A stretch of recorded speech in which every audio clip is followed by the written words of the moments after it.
Oke, assalamualaikum warahmatullahi wabarakatuh. Waalaikumsalam warahmatullahi wabarakatuh. Oke, Bapak tidak satu persatu, insya Allah yang hadir di sini nanti dalam chat. Nanti absennya kalian chat sendiri ya, dengan mengetik nama panjang, terus kemudian nama panggilan. Bisa ya?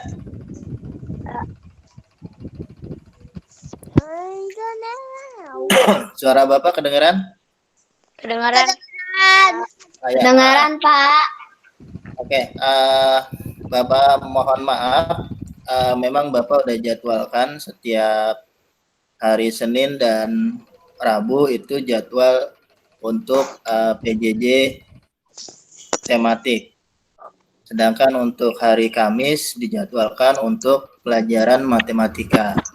Oke, jamnya seharusnya jam 7:30 sampai jam 10. Tapi karena mungkin Bapak kemarin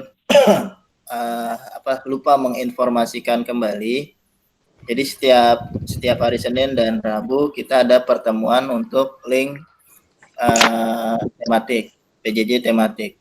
Sedangkan hari Kamis kita coba untuk link PJJ matematika. Oke. Bapak minta kalian nanti coba absennya sendiri dengan mengetik nama, kemudian nama panggilan di chatnya ya. Oke, mungkin bisa dibuka buku tematik halaman 175. Oke, Bapak bacakan dulu ya. Coba sebutkan beberapa tanaman yang ada di sekitar kalian. Tahukah kalian bagaimanakah tanaman itu berkembang biak? Pada dasarnya perkembangbiakan tumbuhan dibedakan menjadi dua, yaitu secara tidak kawin atau vegetatif dan secara kawin atau generatif. Perkembangbiakan vegetatif dibedakan menjadi dua, yaitu vegetatif alami dan vegetatif buatan. Nah, di halaman 176 di situ dijelaskan mengenai perkembangbiakan vegetatif alami.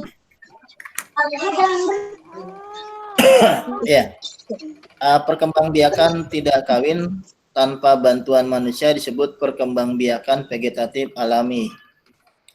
Alat perkembangbiakan berasal dari tumbuhan induk. Ada beberapa cara tumbuhan berkembang biak, yaitu dengan cara spora. Ya, spora. Ya. B. Umbi. Nah, umbi adalah bagian tanaman yang mengembung dan tertanam di dalam tanah. Beberapa tanaman yang mempunyai umbi antara lain kentang, wortel, dan bawang merah, bawang putih, dan lain-lain. Ada umbi lapis, contohnya berupa bawang ya. Bawang merah memiliki bentuk berlapis-lapis, menggelembung. Pernah lihat bawang merah? Oke. Ya, itu dinamakan dengan umbi lapis. Dan ada yang dinamakan dengan umbi batang. Bagian kentang yang dapat dimakan merupakan bagian batang. Bagian batang tersebut berisi cadangan makanan. Batang tersebut menjadi besar dan berisi. Oleh karena itu, bagian batang tersebut disebut umbi batang. Contohnya, kemudian ada umbi akar. Umbi akar ini seperti singkong, ya. Jadi akarnya membesar dan akarnya itu menyediakan cadangan makanan. Kemudian perkembangbiakan dengan tunas. Tunas adalah tumbuhan anak yang muncul di samping induknya. Contohnya adalah pisang. Kalau pisang itu biasanya kan kalau udah berbuah, dia akan tidak berbuah lagi. Makanya kalau pohon pisang dia dipanennya atau diambilnya itu setelah masak, makanya pohon pisangnya ditebang. Nanti akan tumbuh tunasnya atau anak dari pohon pisang tersebut. Geragi atau setelan atau batang yang menjalar ditemukan di tanah. Ya, contohnya pada tanaman apa ya? Daun sirih, ya. Rizoma adalah akar yang tinggal atau tongkat. Sebenarnya rizoma adalah batang yang menjalar di bawah tanah. Rizoma terdapat pada tanaman kunyit, lengkuas, jahe, temulawak. Nah, itu ada contoh-contohnya ya di halaman 178. Kemudian halaman 179, perkembangbiakan vegetatif buatan.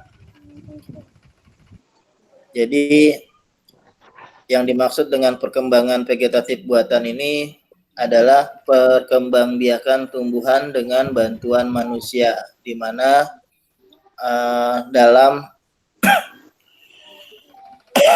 dalam perkembangbiakan vegetatif buatan ini biasanya perkembangbiakannya lebih cepat, artinya menghasilkan tanaman yang lebih cepat tumbuh. Contohnya yaitu dengan stek. Stek adalah menanam bagian tumbuhan yang dipotong. Misalkan potongan batang singkong yang kemudian ditanam. Ya. Kemudian dengan cara mencangkok. Pernahkah kalian melihat pohon yang dicangkok? Jadi kalau dalam mencangkok pohon itu biasanya pohon yang dihasilkan sama dengan pohon pertama atau pohon induknya. Jadi biasanya kalau mencangkok ini keuntungannya pohonnya cepat tumbuh dan berbuah atau menghasilkan buah yang diinginkan. Jadi buah yang diinginkan sesuai dengan keinginan. Misalkan kalian ingin buah mangga yang manis, makanya pohon mangganya dicangkok. Kemudian okulasi. Okulasi ini agak mirip dengan pencangkokan, tapi okulasi ini menanam atau menempel matanas dari tunas pohon yang induk dengan pohon yang lain, tapi pohonnya harus sejenis. Dan biasanya pohon yang bisa diokulasi ini adalah tumbuhan atau tanaman berbatang kayu. Kalau yang semacam pisang tidak bisa diokulasi ya, ataupun dicangkok. Oke, kemudian megeten itu menyambungkan dua batang ya, jadi bukan tunas lagi tetapi batang tumbuhan yang kita inginkan dengan tumbuhan yang sejenis. Misalkan kan mawar ada banyak macamnya ya, tanaman mawar. Ada mawar merah, ada mawar putih, ada mawar hitam.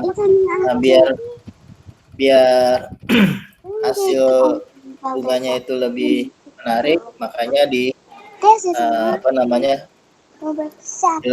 megaten atau menyambungkan ya. Jadi bisa kalian lihat kalau ada bunga yang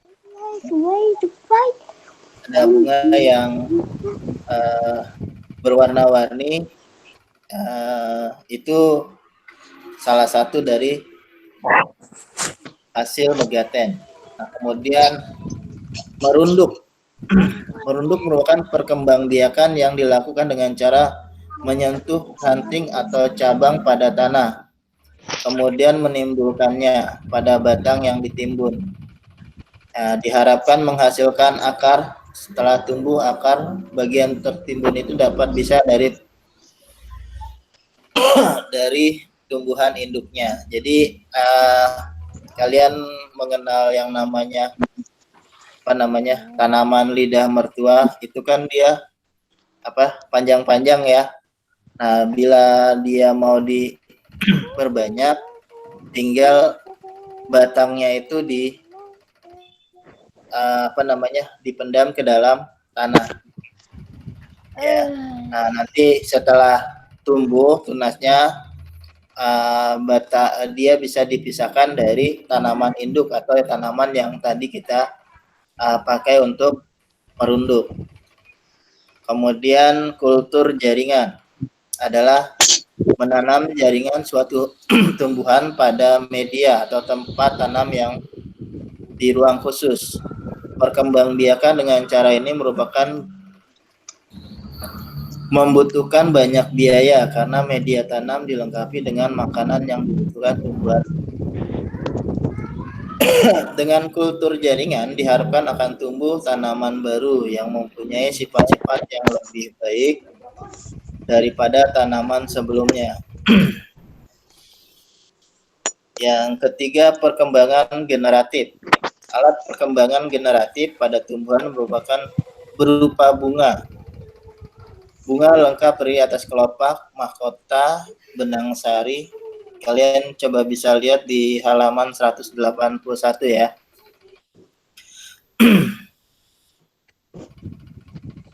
Benang sari terdiri atas tangkai sari dan kepala sari.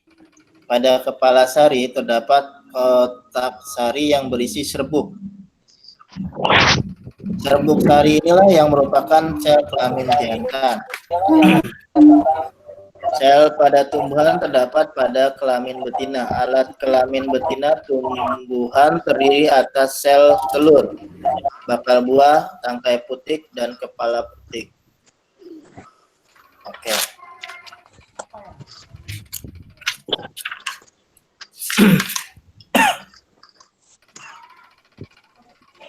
Ya, sampai di sini ada pertanyaan? Sambil dibaca bukunya ya.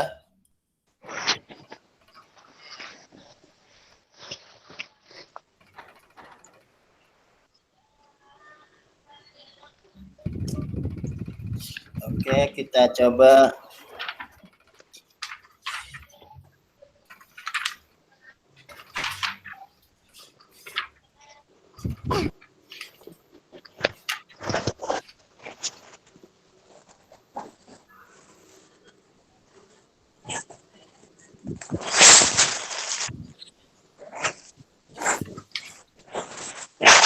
Oke, dibuka halaman 188. Sudah? Oke. Sukakah kalian makan buah? Ada yang suka makan buah?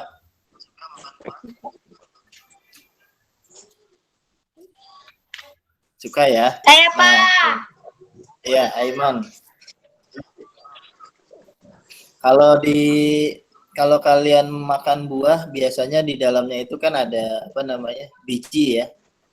Nah, biji itu bisa disebut untuk perkembangbiakan tumbuhan, ya. Nah, jadi biji itu kita tanam ke dalam tanah. Nah, nanti lama-kelamaan ini akan menjadi pohon yang sama. Tapi biasanya kalau kita tanam pohon dengan biji, ini tumbuhnya akan lama, ya.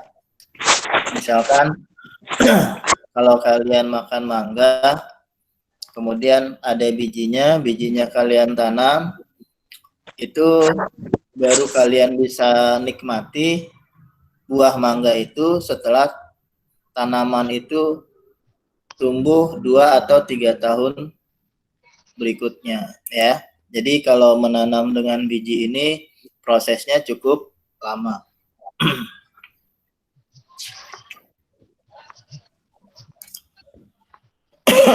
Nah, kalau kalian perhatikan misalkan ada buah buah mangga ya di di dalamnya itu ada peloknya atau bijinya bisa ditanam.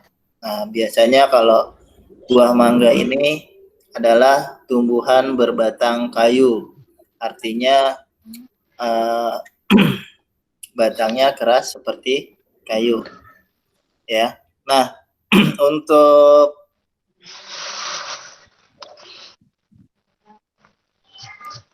di halaman 189 di situ ada gambar apa namanya? Gambar penampang biji. Gambar 4.13 ya. Di situ ada penampang biji, ada sudah buka warna kuning. Nah, bijinya warna kuning, di situ ada ya. Nah, ketika biji itu ditanam di dalam tanah, maka akan tumbuh yang namanya akan muncul tunasnya ya. Nah, ketika tunas itu tumbuh, kemudian akarnya menjalar ke dalam tanah. Biasanya kalau tanaman yang berbiji ini, dia akan mempunyai akar yang menghujam ke bumi atau yang disebut dengan akar tunggang.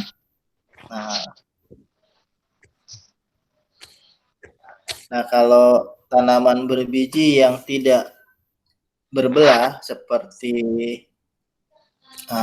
kelapa, kemudian salak, itu kan bijinya tidak terbelah. Nah, itu biasanya menghasilkan akar serabut pada tumbuhannya atau tanamannya, ya. Kalau kalian bisa kalau kalian pernah lihat pohon mangga dengan pohon pohon kelapa, kalian akan bisa membedakan di situ, ya. Kalau pohon kelapa itu akarnya seperti rambut ya di atas, tetapi mempunyai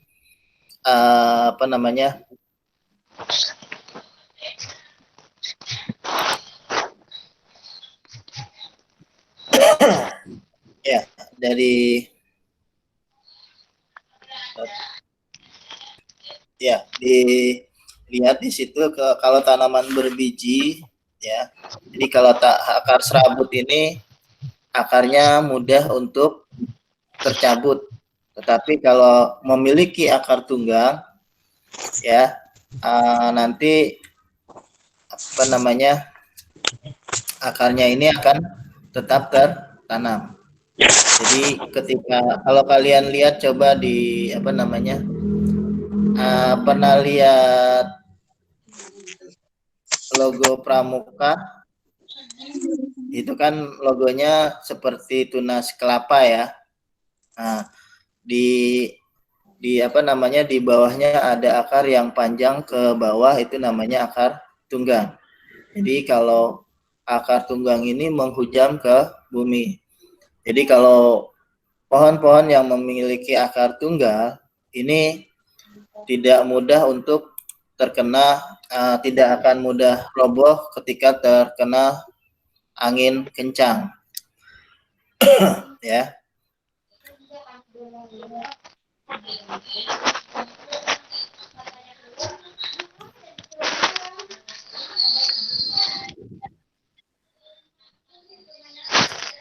Oke, kalian coba lanjutkan, buka bukunya di halaman 190. Ada yang pernah lihat pohon semangka? Bapak? Pernah. Ada yang pernah lihat pohon semangka? Dia kan tumbuhnya itu menjalar di tanah, ya.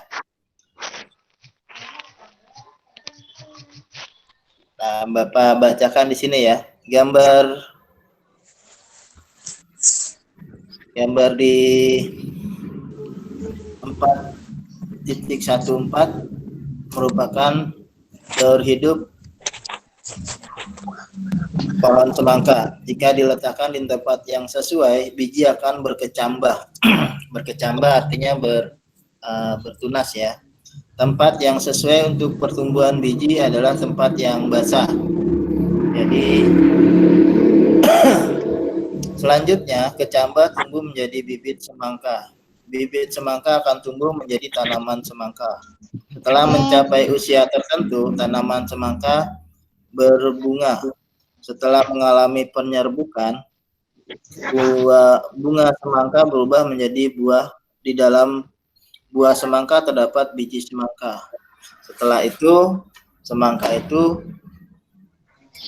masak, bijinya yang di dalam ditanam sehingga dapat menjadi bibit semangka kembali. Jadi itu merupakan daur hidup dari tumbuhan semangka. Jadi kalau semangka itu asalnya kalau dibuat semangka itu kan ada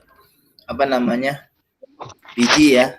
Biasanya ada yang dijadikan sebagai kuaci atau makanan ringan gitu ya. Nah, biji semangka ini merupakan alat untuk mengembangbiakan buah semangka. Jadi dari buah yang ada bijinya kemudian ditanam. Nah, cara menanam biji semangka itu tanahnya harus yang lembab atau mengandung air. Jadi biasanya kalau semangka kalau semangka tidak bisa hidup di daerah seperti gurun pasir ya. Kalau kalian pernah ke Arab Saudi yang banyak gurun pasirnya, di sana tidak akan kalian temui buah semangka atau tanaman semangka, karena tanaman semangka membutuhkan cukup air, dan biasanya buah semangka ini ada di dataran tinggi. Ya. Dan buah semangka kalau kalian lihat di daerah misalkan di pesisir pantai atau di daerah pantai itu tidak akan ada, karena semangka ini harus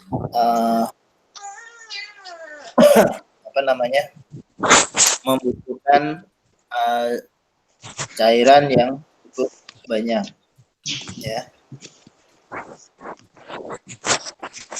Nah, kita coba latihan ya. Nomor 1.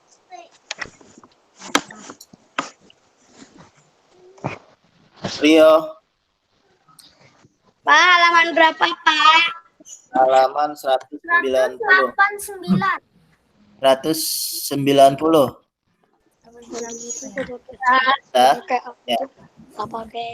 Gak pakai baju seragam. Ya. Rajesh. Apa? Rajesh, dengar Bapak? Ya.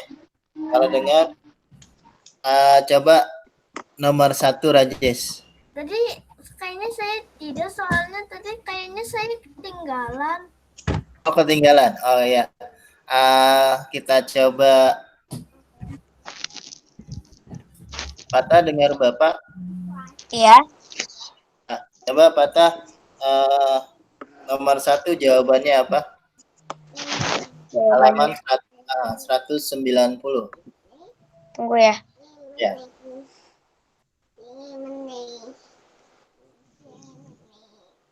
Biji, Pak. Iya, biji. Ya, benar ya. Jadi pada awalnya tanaman semangka berupa biji. Jadi biji nanti tumbuh menjadi tunas.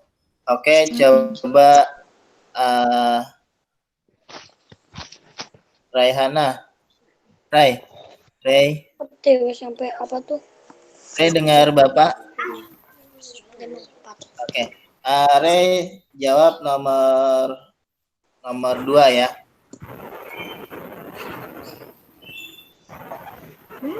Oke, Pak. Ya.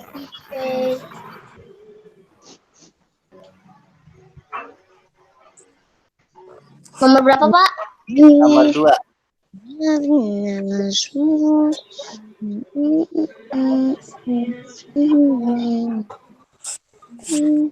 Manfaat tanaman semangka. Re ada kan?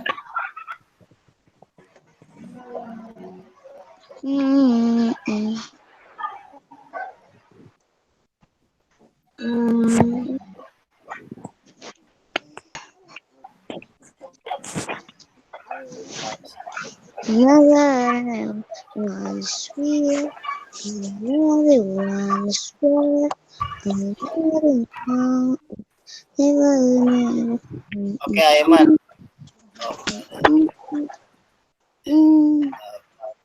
Bisa. Maka manfaat semangka. Ini extension. Oke. Ada yang tahu apakah manfaat tanaman semangka? Tanaman semangka itu banyak mengandung air, ya. Jadi semangka, melon itu tanaman yang banyak mengandung air. Biasanya tanaman semangka ini buahnya bisa digunakan untuk mengurangi dehidrasi atau rasa haus, ya. Jadi selain untuk vitamin juga dia mengandung banyak air. Nomor 3. Selain tanaman semangka, sebutkan 3 tanaman yang berkembang biak dengan biji. Coba Rio jawab. 3 tanaman, ya. Rio. Tadi Rio yang dengar. apa, Pak? Nomor 2. Manfaatnya untuk vitamin dan banyak mengandung vitamin dan tanaman semangka ini bisa untuk menghilangkan dahaga atau rasa haus karena banyak mengandung vitamin. Ya. Nomor 3. Selain Rio, sebutkan 3 tanaman yang perkembangan biaknya dengan biji. Kamu dengan biji. Iya. Perkembang biakannya dengan biji. Tanaman apa aja, Yo?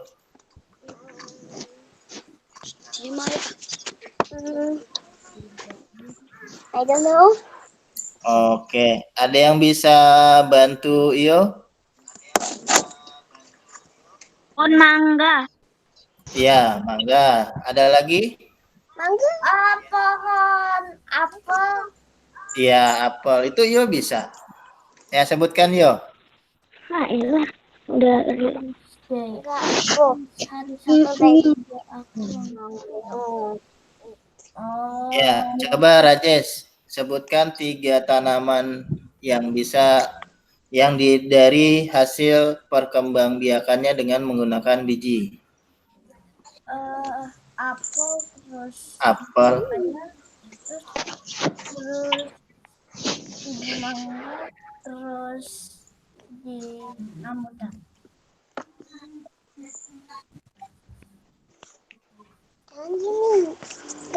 Durian, rambutan, mangga. Durian, iya. Pak. Iya. Ya. Nomor 3 tadi apa? Sebutkan 3 tanaman yang perkembangbiakannya dengan biji. Berkembang biak dengan biji.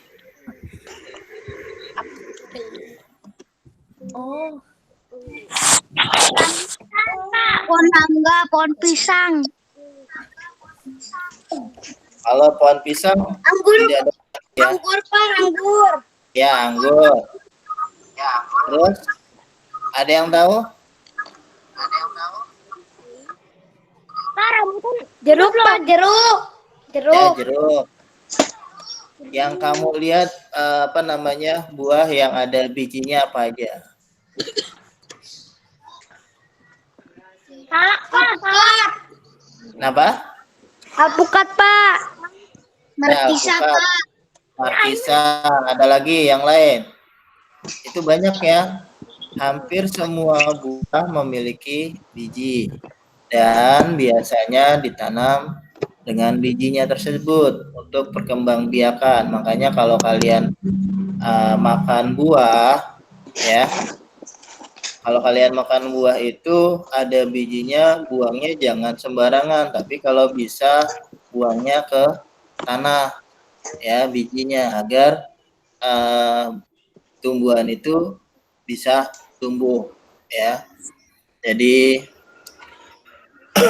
tapi memang tumbuhnya secara alami akan prosesnya akan lama, tidak seperti stek atau pencangkokan yang mungkin perkembangbiakannya menjadi lebih cepat. Oke, nomor 4.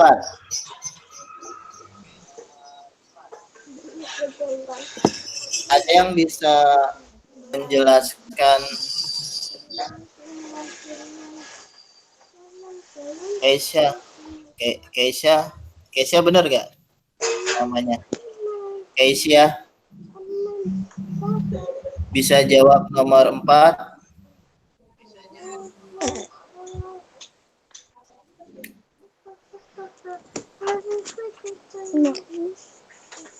Ya.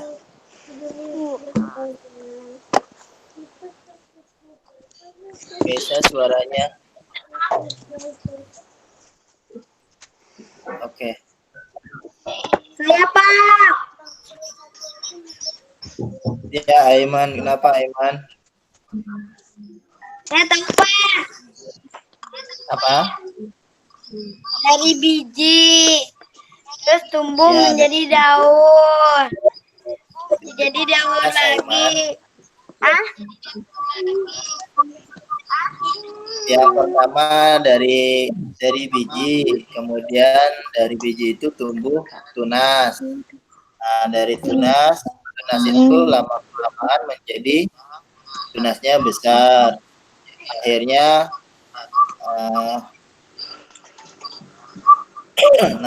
nah kemudian ketika tunas itu makin lama makin besar, ya, tumbuhlah bunga.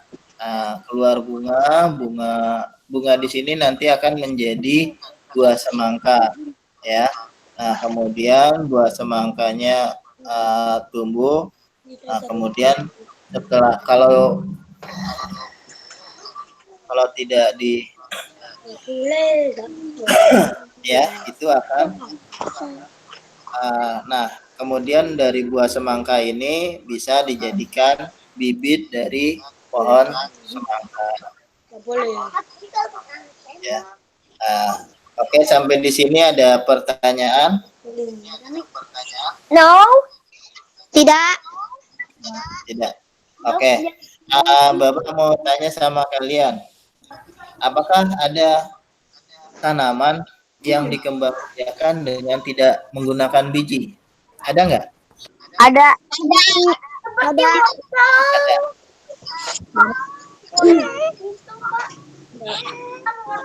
Ya, ada yang bisa menyebutkan contohnya? Wortel gitu. Ya, wortel dikembangbiakannya dengan apa?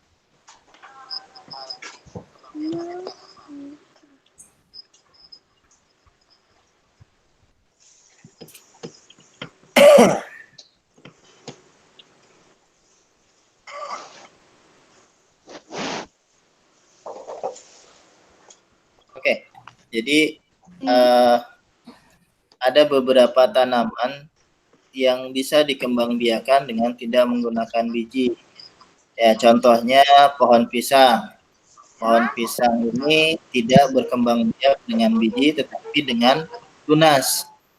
Nah, kalau kalian lihat pohon pisang, ya, biasanya di samping pohon pisang itu ada pohon pisang baru atau tunasnya, ya.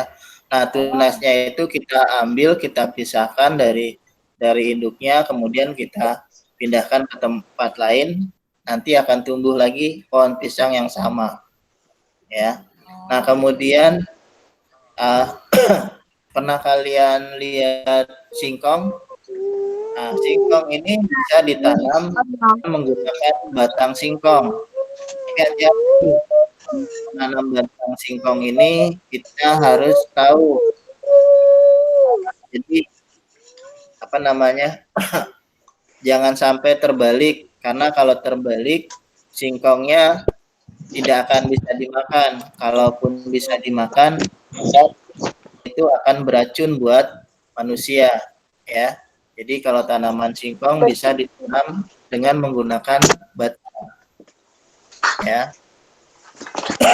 Nah, kemudian pernah lihat tanaman cocor bebek?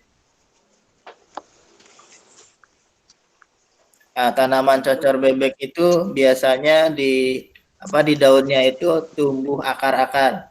Nah, biasanya cocor bebek ini kita ambil akar yang ada di daun itu kita pindahkan ke tempat lain dan akan tumbuh tanaman cocor bebek sejenis. Nah, kalau kalian pernah lihat pohon beringin, ada yang pernah lihat pohon beringin? Nah, pohon beringin itu kan akarnya sampai ada di batang ya.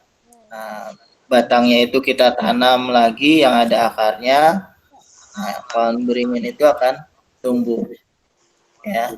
Banyak pohon-pohon yang bisa tumbuh hanya dengan menanam bagian tanamannya saja, ya. Seperti singkong, tebu, kemudian kalau pohon bambu itu tidak dengan biji, karena pohon bambu ini perkembangbiakannya melalui tunas, ya. Jadi biasanya kalau orang dulu ya sering makan bambu, ya, tapi bukan bambu yang kalian ini, tapi bentuknya bambu masih muda, jadi masih mudah untuk diolah menjadi bahan makanan. Kalau bambu yang sudah keras, yang jadi batang itu, ya.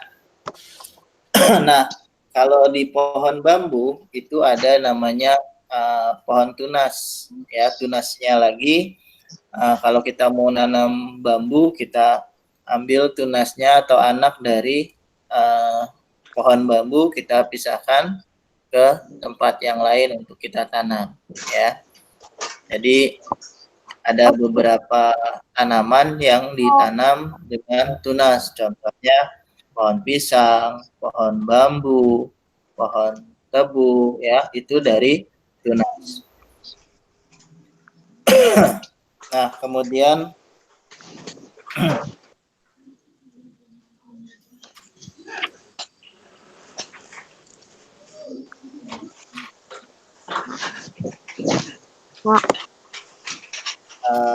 ya, kita coba buka halaman 195.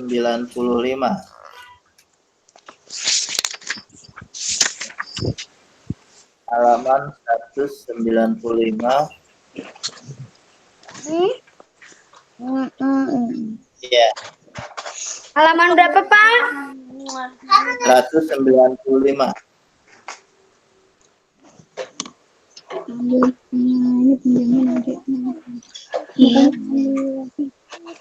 Bunga mempunyai 5 bagian, yaitu tangkai, kelopak, mahkota, benang sari, dan putik.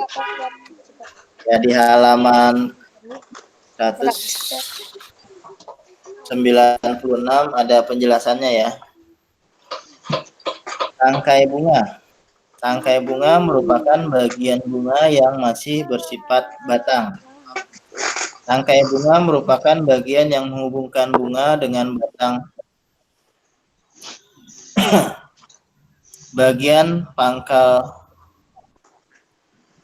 tangkai bunga membesar membentuk dasar bunga. Kemudian kelopak bunga. Bunga yang belum mekar. Jadi kalau yang bunga belum mekar itu namanya kelopak, ya. Kelopak bunga menempel pada dasar bunga dan biasanya berwarna hijau. Dan kelopak bunga akan mekar jika pada saatnya. Kemudian ketiga, mahkota bunga. Jadi mahkota bunga ini merupakan perhiasan bunga. Warna, bentuk, dan aromanya bermacam-macam. Jadi mahkota bunga ini merupakan salah satu contoh dari biasanya membedakan dengan bunga-bunga yang lain. Kemudian benang sari, yaitu bagian bunga seperti benang yang di atasnya mempunyai kepala dan berisi serbuk. Ya. Serbuk benang sari. Bagian ini merupakan alat kelamin jantan bagi tumbuhan. Benang sari dikelilingi mahkota bunga yang terdiri atas kepala sari dan tangkai sari. Di dalam sari terkandung butir-butir serbuk sari. Oke, yang terakhir yaitu putik. Putik merupakan alat kelamin betina bagi tumbuhan. Putik terdiri atas kepala putik, tangkai putik, dan bakal buah. Oke, sampai di sini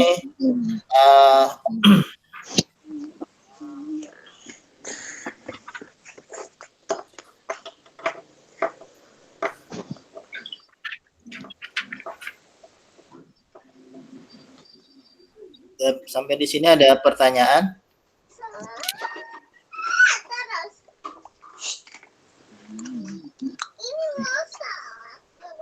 Oke, kalau tidak ada pertanyaan, Bapak coba simpulkan ya dari apa yang tadi kita coba bahas. Jadi perkembangbiakan pada tumbuhan itu berbeda dengan perkembangan biakan pada makhluk hidup lainnya. Jadi kalau tumbuhan adalah makhluk hidup yang dapat menghasilkan makanan sendiri, ya, bahkan bisa menjadi sumber makanan bagi makhluk hidup yang lain, entah itu hewan bahkan manusia, ya. Nah, tumbuhan ini dalam perkembangbiakannya ada yang berkembang biak secara alami, ada yang berkembang biak secara buatan. Yang alami berarti prosesnya bentuk secara alami, ya, tidak ada campur tangan manusia. Sedangkan pada perkembangbiakan tidak alami berarti tumbuhan ada campur tangan dari manusia. Artinya campur tangan berarti tumbuhan itu bisa dikembangkan sesuai dengan keinginan manusia. Contohnya perkembangbiakan dengan stek, ya. Kemudian cangkok, kemudian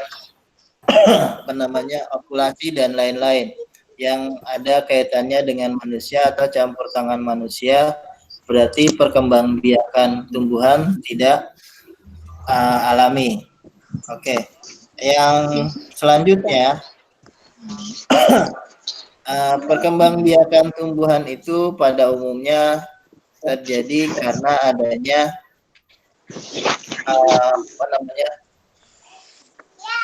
biji yang ditanam. Biasanya buah-buahan itu banyak yang mengandung biji. Maksud Bapak, semua buah ada bijinya seperti mangga, alpukat, melon, semangka, itu memiliki biji. Nah, biji ini bisa dijadikan bibit atau dijadikan bakal tumbuhan kembali, ya, karena buah-buahan yang mengandung biji-biji ini bisa tumbuh kembali atau dikembangbiakan melalui biji-bijian. Nah, ada beberapa tumbuhan juga yang dikembangbiakan melalui tunas, artinya tidak dengan biji. Contohnya tebu, tanaman tebu, pisang, dan pohon bambu. Ya, ini bisa dilakukan perkembangbiakan melalui tunas. Nah, kemudian perkembangbiakan tumbuhan yang dilakukan oleh manusia ini biasanya menghasilkan buah yang lebih segar atau sesuai dengan keinginan. Contoh, jika manusia mencangkok buah mangga, berarti buah mangga yang dia cangkok biasanya yang rasanya enak menurut dia. Jadi kalau buah mangga yang manis akan dicangkok. Kalau yang misalkan kita ingin buah mangga ini yang manis, kemudian buahnya dagingnya yang tebal, bijinya tidak terlalu besar. Nah, biasanya itu yang akan kita cangkok, ya. Nah, hasil cangkoknya ini akan sesuai dengan pohon induknya. Nah, kemudian dalam mencangkok juga, jadi tumbuhan akan lebih cepat tumbuh.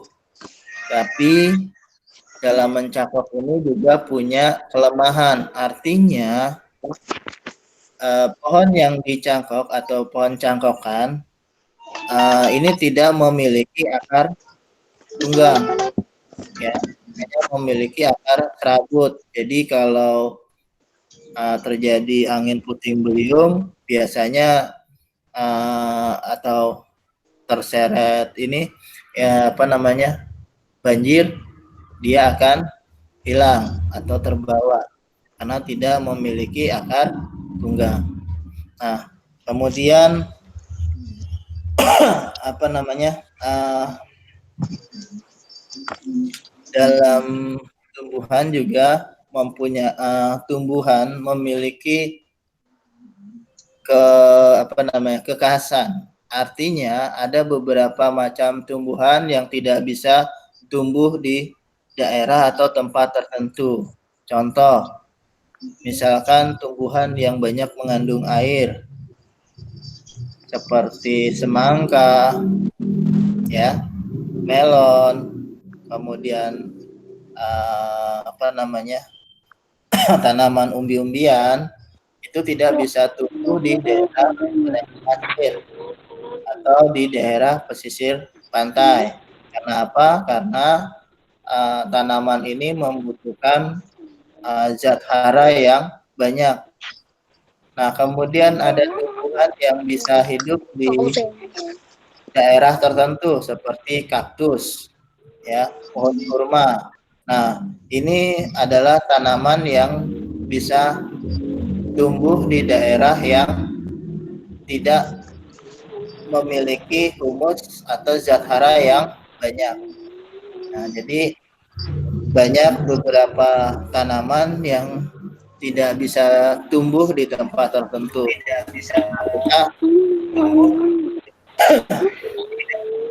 Jadi kalau perhatikan, tanaman ini juga memiliki kekhasan atau kekhususan, artinya tidak sembarangan bisa dapat tumbuh di tempat yang kita inginkan. Ya, kita bersyukur kita berada di negara yang tropis, artinya cukup curah hujannya sehingga banyak tanaman bisa tumbuh di Indonesia, ya. Jadi kalau kalian bisa lihat tanaman-tanaman yang ada di daerah lain bisa tumbuh di Indonesia. Jadi itu ya kesimpulannya, kita juga bersyukur bahwa kita hidup di Indonesia bisa banyak mendapatkan sumber daya alam yang berupa hasil tumbuh-tumbuhan ya, bisa kita makan sebagai sumber makanan bagi manusia ya. Kita juga harus bersyukur itu, karena coba kalau kita tinggal di daerah yang tandus seperti di gurun. Nah, di gurun itu tidak banyak tumbuh-tumbuhan ya. Karena kenapa? Di sana daerahnya gersang ya. Jadi kalau di gurun itu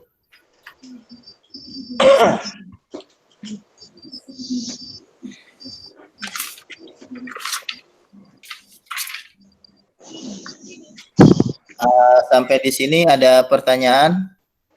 Kalau tidak ada pertanyaan, nanti Bapak coba kalian lihat di halaman 197. Ada di halaman 197. Nanti coba kalian jelaskan. Di situ ada peta pikiran ya. Nanti hasilnya kamu foto, kemudian kamu kirim ke meja belajar. Oke. Sampai di sini kalau tidak ada pertanyaan, Bapak akhiri pertemuan kali ini dengan ucapan billahi taufiq wal hidayah. Wassalamualaikum warahmatullahi wabarakatuh. Waalaikumsalam warahmatullahi wabarakatuh. Assalamualaikum warahmatullahi wabarakatuh. Assalamualaikum warahmatullahi wabarakatuh. Tadi pakai ini ya, Nabi ya.